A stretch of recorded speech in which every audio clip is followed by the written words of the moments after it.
हाय, good morning, सत श्री अकाल, आदाब, नमस्कार, वणक्कम एंड जय हिंद। कैसे दोस्तों, मैं हूं आपका सिर्फ आपका अपना डॉक्टर नवनीत कालरा और आज का वीडियो फिर दोबारा से मेडिकल करप्शन से रिलेटेड है। लेकिन पहले बता दूं, इस बार का फिर बता दूं, फाइब्रोस्कैन कैंप और किडनी का कैंप यूएसीआर कैंप जो है वो 21 तारीख को लग रहा है, 21 मार्च को, और इसके साथ थायराइड टेस्ट फ्री में होगा। जो लोग ये टेस्ट कराएंगे उनके लिए थायराइड टेस्ट भी फ्री होगा। ठीक है, तो चलिए आज का टॉपिक शुरू करते हैं। टॉपिक है बहुत इम्पॉर्टेंट, आयुष्मान पॉलिसी के साथ जुड़ा हुआ टॉपिक है, जो कि मैं अब जो देख रहा हूँ, जो हो रहा है मेरे सामने, वो पता नहीं क्या होगा इस देश का, मुझे नहीं पता। एक तरफ डॉक्टर कंप्लेन करते हैं कि आयुष्मान में हमें पैसे कम मिलते हैं। मुझे आई स्पेशलिस्ट ने बताया कि कैटरेक्ट सर्जरी के लिए हमें बहुत कम पैसे मिलते हैं, 15-20 हज़ार रुपये देती है सरकार, उसमें कैसे कैटरेक्ट सर्जरी करें सर, वो तो वैसे नहीं हो पाएगा जैसे कि होनी चाहिए एक्चुअल सर्जरी। तो कई जगहों पे पैसे बहुत कम मिलते हैं, नो डाउट। लेकिन आज मैं जो बताने जा रहा हूँ, वो जो मैं देख रहा हूँ, वो कहीं से भी ठीक नहीं है। तो बने रहिए और इस मेडिकल करप्शन के खिलाफ मैं बोलता रहूँगा। चाहे कुछ डॉक्टर मुझे गाली दें, चाहे डॉक्टर मेरे खिलाफ कुछ भी सोचें, मुझे इससे कोई फ़र्क नहीं पड़ता, क्योंकि अच्छे डॉक्टर भी यही हैं और बुरे डॉक्टर भी यही हैं, अच्छे हॉस्पिटल भी यही हैं, बुरे हॉस्पिटल भी यही हैं, सब कुछ यहीं पे रह जाना है। लेकिन ये बात शायद किसी की समझ में नहीं आती है। चलिए मिलते हैं एक छोटे से ब्रेक के बाद।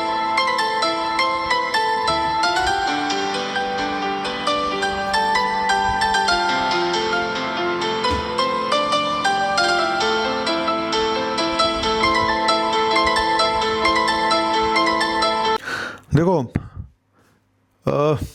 ये प्रॉब्लम हमेशा से ही रही है। जिन लोगों का पैनल होता है, सरकारी पैनल है, सीजीएचएस का है, डीजीएचएस का है, डीडीए का पैनल है, इसी तरह से बहुत सारे लोग ऐसे हैं जिनका कोई पैनल वगैरह नहीं था और सरकार ने उनको आयुष्मान कार्ड बनवा दिया।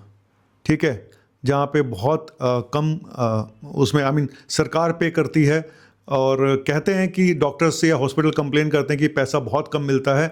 लेकिन मैं जो देख रहा हूँ, स्पेशली हार्ट के पेशेंट में जो इस समय दुर्गति चल रही है ना भाई साहब, मैं बता नहीं सकता हूँ। अननेसेसरी काम हो रहे हैं, अननेसेसरी। आज आपको बताऊंगा कि आपको कैसे बचना है, क्योंकि आयुष्मान में योजना में वैसे तो पैसा मिलेगा नहीं किसी को, अनटिल अनलेस उसकी एंजियोप्लास्टी ना हो, उसकी बाईपास सर्जरी ना हो, तब तक हार्ट के पेशेंट का पैसा क्या मिलेगा? कुछ भी नहीं मिलेगा। विजिट में कुछ नहीं मिलना, एडमिट करके कुछ नहीं मिलना। तो ये जो अननेसेसरी अब प्रोसीजर हो रहे हैं, एंजियोप्लास्टी, अननेसेसरी बाईपास सर्जरी हो रही है लोगों की कुछ जगहों पे, मैं फिर बोल रहा हूँ कुछ जगहों पे। आज मैं एक चीज़ और बताना चाहता हूँ। देखो, जब डॉक्टर बन के आते हैं ना, तो जब हम डॉक्टर बनने जाते हैं तो हम बड़ी कस्में खाते हैं, हिप्पोक्रेट ओथ होती है कि हम ये नहीं करेंगे, हम वो नहीं करेंगे। लेकिन अब जब से प्राइवेट मेडिकल कॉलेज खुल गए हैं इतने सारे, तो मुझे लगता है कि अब ये जो हिप्पोक्रेटिक ओथ थी, जो कसम खाई जाती थी, उसका कोई औचित्य रह नहीं गया है। और जितना ज़्यादा पैसा खर्च कर रहा है इंसान, उतना ही जल्दी उसको निकालने की भी लगी रहती है। लेकिन मैं ये नहीं कह रहा कि सिर्फ प्राइवेट मेडिकल कॉलेज वाले छात्र ही ऐसा करते हैं या डॉक्टर ऐसा करते हैं, ऐसा नहीं है। ये सिर्फ हमारे जो है ना, क्या बोलते हैं, हमारी उसमें लिखा होता है। हाँ, अब कॉर्पोरेट हॉस्पिटल में अगर आप काम कर रहे हो तो आपके ऊपर एक प्रेशर होता है कि आपने वो टारगेट्स पूरे करने हैं। तो चाहे वो प्राइवेट मेडिकल कॉलेज का हो या सरकारी मेडिकल कॉलेज का, तो उसको टारगेट अगर पूरे करने हैं तो करने हैं। ये जो, अब मैं एक चीज़ और बता दूं, 2 डॉक्टर हैं, एक की उम्र है 40 साल के आसपास, क्योंकि एमबीबीएस के बाद एमडी, एमडी के बाद डीएम, फिर उसके बाद एक्सपीरियंस करते करते इंसान ना 38-40 साल का हो ही जाता है फील्ड में आते आते। एक वो डॉक्टर है जो 55 से 60-65 साल का है। ठीक है, मेरी एज ग्रुप का कह लो। दोनों की ना सोच में एक फ़र्क होता है। कुछ अपवाद तो हर जगह होंगे, एक्सेप्शन हर जगह होंगे। जो मैच्योर इंसान होगा ना, वो उतना उसको हवस नहीं होती है, मैं सच बता रहा हूँ, क्योंकि वो सब कुछ कर चुका है लाइफ में वो। और मुझे अब ये लगता है कि हमारी एज ग्रुप के लोग अब मिलेंगे कहाँ, मतलब मिलेंगे तो आगे भी, लेकिन वो थॉट प्रोसेस, वो सोच कहाँ रह जाएगी अब जो ये जो ब्रीड है, 40-45 साल के जो डॉक्टर्स हैं, 38 साल के जो डॉक्टर्स हैं, जो नए नए डीएम कार्डियोलॉजिस्ट करके आए हैं या किसी भी फील्ड में, तो यहाँ पे और हॉस्पिटल का प्रेशर या प्राइवेट हॉस्पिटल जो खुद के खोले हुए हार्ट सेंटर हैं उनका कह लो, आयुष्मान योजना के तहत अब इनके जो ज़बरदस्ती एंजियोप्लास्टी हो रही हैं, ज़बरदस्ती बाईपास सर्जरी हो रही है। क्योंकि मैंने हाल फिलहाल में एक पेशेंट को देखा जिसको कुछ भी नहीं था, उसका सिर्फ बीपी हाई था, उसकी एंजियोग्राफी कर दी गई और उसको बोला तुम्हारी बाईपास सर्जरी होगी। उसकी 70% 60% ब्लॉकेज थी सिर्फ, जिस पेशेंट को हम दवाइयों पे ठीक कर सकते थे, काफ़ी देर तक चला सकते, क्योंकि बाईपास सर्जरी एक बहुत बड़ा ऑपरेशन है। ऑपरेशन ही होता है, चाहे वो बाईपास हो या एंजियोप्लास्टी हो, रिस्क हमेशा रहता ही है। मैं ये नहीं कह रहा कि डॉक्टर अगर बोल रहा है तो आप मत कराएं, जहाँ पे इंडिकेशन है वहाँ पे कराना ही पड़ेगा और कराना भी चाहिए। लेकिन ये जो अननेसेसरी इंडिकेशन बनाए जाते हैं, कैसे बनाए जाते हैं मालूम है? आपको एंजियोग्राफी तक पहुँचाया जाता है, आपको डरा डरा के एंजियोग्राफी तक पहुंचाया जाता है कि आप एंजियोग्राफी किसी भी तरीके से करा लें, बस आपको वहां तक पहुंचना नहीं है, आपको वहां पे पहुंचना नहीं है। लेकिन मैं फिर बोल रहा हूं कि ऐसा हर केस में नहीं होता।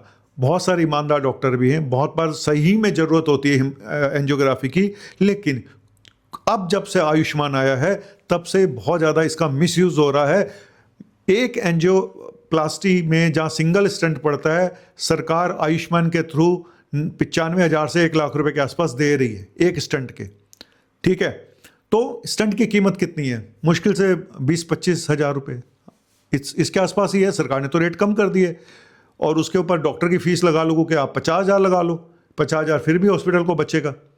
ठीक है, और कॉर्पोरेट हॉस्पिटल होगा तो उनकी कहानियाँ अलग हैं। तो कुल मिला के ये जो आयुष्मान का पंगा पड़ गया है, आयुष्मान के थ्रू जो ये पंगे चल रहे हैं, ज़बरदस्ती लोगों की जो एंजियोप्लास्टी और बाईपास सर्जरी, इसका सिर्फ एक ही तरीका है कि भाई आप सेकंड ओपिनियन लो।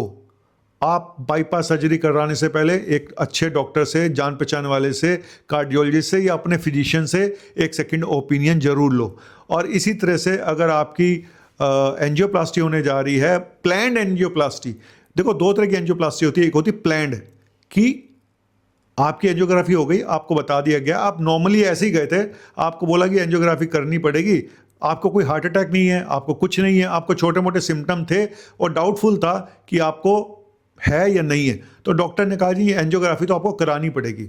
अब एंजियोग्राफी करानी तो वहाँ पे दो चीज़ें होती हैं। एक तो जी इमरजेंसी है, इमरजेंसी मतलब हार्ट अटैक हुआ है, तब तो आयुष्मान कार्ड हो या कोई भी कार्ड हो, आपको कराना है तो कराना है। लेकिन जहाँ पे आपको कुछ भी नहीं है, मैं बार बार बोलता हूँ कि रूटीन एंजियोग्राफी मत कराएं, रूटीन केसेस में जाके एंजियोग्राफी मत कराएं। करानी भी है सीटी कोरोनरी एंजियोग्राफी करा लें, क्योंकि उसमें एटलीस्ट आपको इतना तो पता चल जाएगा कि आपको कोई सिग्निफिकेंट प्रॉब्लम है या नहीं है। अगर उसमें सिग्निफिकेंट प्रॉब्लम आती है तब आप अपनी एंजियोग्राफी करा लें। लेकिन फिर मैं साथ साथ बोलता हूं कि ये डॉक्टर का विवेक, डॉक्टर की नॉलेज डिसाइड करती है वो कितना ईमानदार है, कि आपकी प्रॉब्लम कितनी एक्चुअल है, कितनी बढ़ाई गई है, कितनी नहीं है। तो ये आपका एक सेकंड ओपिनियन पहले से ही ले लो तो ज़्यादा अच्छा रहेगा। क्योंकि कई केसेस में मैं फिर बोल रहा हूँ जहाँ पे सच में जरूरत पड़ती है एंजियोग्राफी की, वहाँ पे करानी भी चाहिए। लेकिन ये बहुत कॉम्प्लिकेटेड इशू है। लेकिन आयुष्मान के तहत इसमें घपलेबाजी हो रही है, इसमें कोई डाउट नहीं है। इसमें तो मैं सच बता रहा हूँ, इसमें कोई डाउट नहीं है कि जरूरत से ज़्यादा एंजियोप्लास्टी, जरूरत से ज़्यादा बाईपास सर्जरी अब आपको होती हुई नजर आएंगी। सरकार अगर ऑडिट कराएगी तो समझ में आ जाएगा कि अब इतने ज़्यादा केसेस कैसे आने शुरू हो गए एंजियोप्लास्टी और बाईपास सर्जरी के। जब से मैंने उस पेशेंट को देखा है, जहाँ पे उसको मैं नाम नहीं बता सकता किस हॉस्पिटल की बात है, प्राइवेट हॉस्पिटल था, जहाँ पे उसकी ज़बरदस्ती एंजियोग्राफी कर डाली गई और 60-70% ब्लॉकेज पे उसको बोला जा रहा है कि तुम बाईपास सर्जरी कराओ। तो आसान थोड़ी है यार, जाओ और करा लो, इतना आसान है क्या बाईपास सर्जरी? तो वो जो आपको एक एडवाइस दी जाती है कि एंजियोग्राफी कराओ, आपके फंसने का सबसे बड़ा जाल तभी बुना जाता है एंजियोग्राफी कराने के नाम पे। कभी आपको टीएमटी में बोल दिया जाता है आपकी वीकली पॉजिटिव है, आपकी पॉजिटिव है ना, कभी स्टैसिको में वीकली पॉजिटिव बता दिया जाता है। तो मैं बार बार बोलता हूं कि ये टेस्ट जो हैं टीएमटी, इकोकार्डियोग्राफी, ये सारे बहुत लिमिटेड यूज़ के हैं। फॉल्स पॉजिटिव, फॉल्स नेगेटिव बहुत रिपोर्ट आती हैं। टेस्ट अगर आपको कराना है तो सीटी एंजियोग्राफी कराएं, सीटी कोरोनरी एंजियोग्राफी कराएं। जो लोग डाई से डरते हैं, जिनको किडनी का डाउट है, फलाना है ढिमका जी हम नहीं कराएंगे, आप अपना सीटी कैल्शियम स्कोरिंग करा लो। कैल्शियम स्कोरिंग अगर 100 से नीचे है तो मतलब चांसेस बहुत कम है। 400-500 से ऊपर है तो चांसेस सिग्निफिकेंट है कि ब्लॉकेज निकल सकते हैं। तब जाके आप अपनी एंजियोग्राफी करा लो, तब करा लो आप। मैं बार बार बोलता हूं कि सेकंड ओपिनियन की बहुत इंपॉर्टेंस है। आप जाके दूसरे डॉक्टर से भी कंसल्ट करिए, सर मुझे ज़रूरत भी है या नहीं है, क्योंकि मैं जो अब देख रहा हूँ ये आयुष्मान का जो मिसयूज़ हो रहा है वो बहुत ख़राब है। पहले CGHS से DGHS पैनल वालों का होता था, क्योंकि वो पैनल वाले होते थे, उसमें कोई मिलता नहीं है। 350 रुपये कंसल्टेशन के मिलते हैं। कंसल्टेशन के लिए तो कोई एडमिट करेगा नहीं पेशेंट को। जब प्राइवेट में अगर आपकी फ़ीस 1000, 1500, 2000 रुपये है, तो 350 रुपये एक एडमिट पेशेंट के लिए कौन दिमाग ख़राब करेगा, ऐसी सोच है। और ये सच भी है कि पैसे बहुत कम मिलते हैं इन पेशेंट के लिए। तो मेरे हिसाब से आप हमेशा सेकंड ओपिनियन ज़रूर लीजिएगा अपने जान पहचान के डॉक्टर से। और ये जो बोलते हैं फटाफट एंजियोग्राफी कराओ, फटाफट एंजियोग्राफी कराओ, ये सिर्फ इमरजेंसी जहाँ हार्ट अटैक हुआ है और तो और पेशेंट को हार्ट अटैक बना दिया जाता है पेपर्स में, एक्यूट कोरोनरी सिंड्रोम लिख दिया जाता है, जबकि उसको कुछ नहीं है।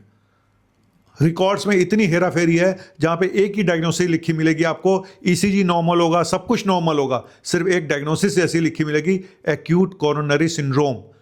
वो एक ऐसी ब्रॉड डायग्नोसिस होती है जिसकी छाया तले आप कुछ भी कर सकते हैं, कोई कुछ नहीं कहेगा, एक्यूट कोरोनरी सिंड्रोम।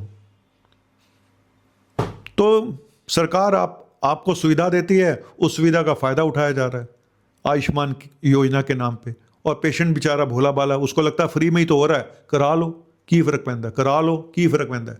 और भाई इन्वेजिव प्रोसीजर है ये सारे, ठीक है, ये कोई गाजर मूली नहीं है कि कोई भी आए करा लो।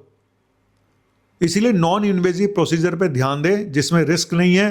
फिर बोल रहा हूं, अपना कैल्शियम स्कोरिंग टेस्ट करा लें। अगर वो उसमें अगर आपको CT कोरोनरी एंजियोग्राफी से डर लगता है कि रेडिएशन है फलाना है, CT कैल्शियम स्कोरिंग करा लें, बेस्ट है। अगर 40 साल से ऊपर उम्र है, क्योंकि कैल्शियम जमना तो बाद में शुरू होता है ना, तो ये भी एक टेस्ट होता है ब्लॉकेज पता लगाने का। लेकिन अगर 40 साल से उम्र कम है, तब CT कैल्शियम स्कोरिंग की बहुत ज़्यादा वैल्यू नहीं है। लेकिन फिर बोलूँगा सेकंड ओपिनियन की बहुत वैल्यू है। आपको सेकंड ओपिनियन एक अपने जान पहचान के डॉक्टर से, किसी भी जानने वाले डॉक्टर से, उसके थ्रू किसी कार्डियोलॉजिस्ट से ज़रूर लेनी चाहिए, ठीक है। और मुझे लगता है कि सेकंड ओपिनियन दुनिया में सबसे इंपॉर्टेंट है। मैं तो एक ऐप बनाने जा रहा हूँ सेकंड ओपिनियन के नाम से, अभी थोड़े ही दिनों में, महीने 2 महीने में शायद आ जाएगा, जहाँ पे आप डिफरेंट फील्ड के लोगों से सेकंड ओपिनियन ले सकते हैं। और मैं उसमें उन्हीं लोगों को शामिल करूँगा जिनके ऊपर मुझे ट्रस्ट है और उनको मेरे पे ट्रस्ट है, क्योंकि इस दुनिया में भांति भांति के अच्छे बुरे डॉक्टर हर जगह पे हैं। तो मुझे तो जो मेरी फील्ड के लोग हैं, मुझे जो पता है ये डॉक्टर बहुत अच्छा है, ये डॉक्टर ऐसा है ना, कि काबिल डॉक्टर है, तो मैं उनको शामिल करूंगा अपनी इस सेकंड ओपिनियन ग्रुप में। और बहुत जल्दी इसका ऐप सामने आएगा आपके। और अभी मेरा कहना यही है कि आयुष्मान योजना का जो दुरुपयोग हो रहा है, आप बच सकते हैं, बस शर्तें कि आप वो जो चाल होती है, एंजियोग्राफी करा लो, एंजियोग्राफी करा लो। कभी आपको TMT के नाम पे डरा दिया जाता है, कभी इको के नाम पे डरा जाता है, कभी ECG के नाम पे डरा दिया जाता है, कभी कुछ। और पेशेंट 70% 60% ब्लॉकेज पे आप उसको बोल देते हो एंजियोप्लास्टी करने को या बाईपास सर्जरी करने को। नहीं सर, ये ठीक नहीं है। थैंक यू वेरी मच, शुक्रिया, बाय बाय।